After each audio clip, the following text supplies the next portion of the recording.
Easy. Okay guys, I've now set up an account on Rumble as well as the BitChute channel additional to YouTube. If you prefer to watch your videos on Rumble instead of BitChute, if you log into my BitChute account or get the username, it's exactly the same username that I will be using on Rumble. But I'll get some links at a later date. There's no content up there as yet. Okay, so talk about the murder of David Amess today. And this is, of course, a very, very sad day for the UK that a Conservative MP has been killed. It's equally as bad a day as what it was when Jo Cox was murdered. I share no favouritism for either of the two. I didn't really know David Amess very well at all, but from what I can tell, it was actually one of the good uns. But this is also a very bad day for the mainstream media narratives. So what are those narratives? Narrative number one, diversity is a strength. Oops! That didn't age too well, did it? It seems that the diversity of the UK is responsible yet again for another murder, this time somebody in the government. Narrative number two, Islamic terrorism is not the biggest problem in the UK. The biggest problem is indeed the far right. So how many people have been killed in the UK by Islamic terrorism or those inspired by Islam against those who have been killed from the far right? Now, when I say far right, I talk about the real far right, like the neo-Nazi that murdered Jo Cox. But of course, when the word far right is used these days, they mean people like Nigel Farage, Jacob Rees-Mogg, probably Tommy Robinson, not the real far right. But they keep telling us that it's the far right that is the problem in the UK, not Islamism. That's bullshit, as we all know.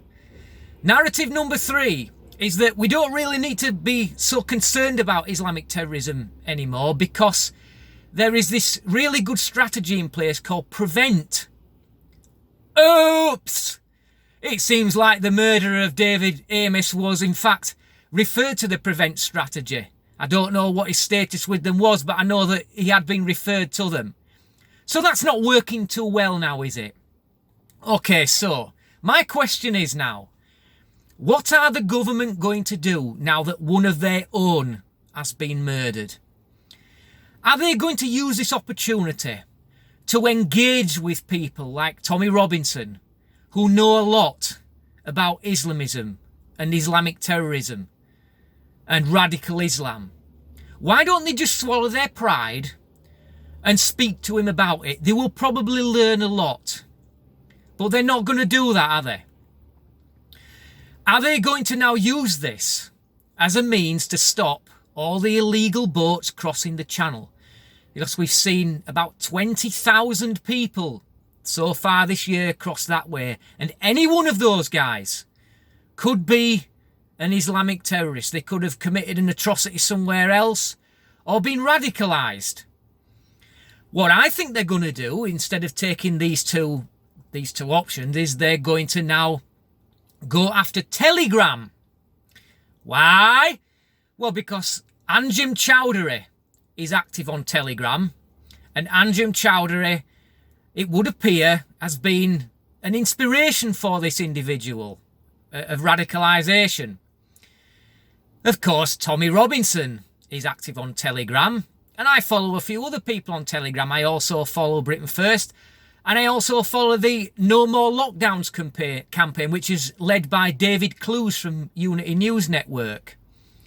It would be very convenient, wouldn't it, for them to block access to Telegram somehow, which they could probably do, in the UK to stop anybody accessing Telegram.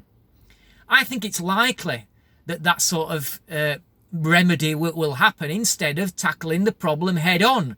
They will go for the easy targets in order to really target the so-called far right, such as Tommy, Britain First, that sort of thing. That's what's going to happen. And what I want to see now is, are the government going to actually clamp down on the likes of Angela Rayner, for saying that Tory MPs are racist, misogynistic scum. It would appear that Angela's very quiet. Labour are very quiet. They're not condemning Angela Rayner for what she said. Could it be that this lad took some influence from that? I doubt it, but it's possible. Never discount the possibility. Okay, so I will tell you right now that this murder will get nowhere near the amount of coverage of what the murder of Jo Cox did. Why?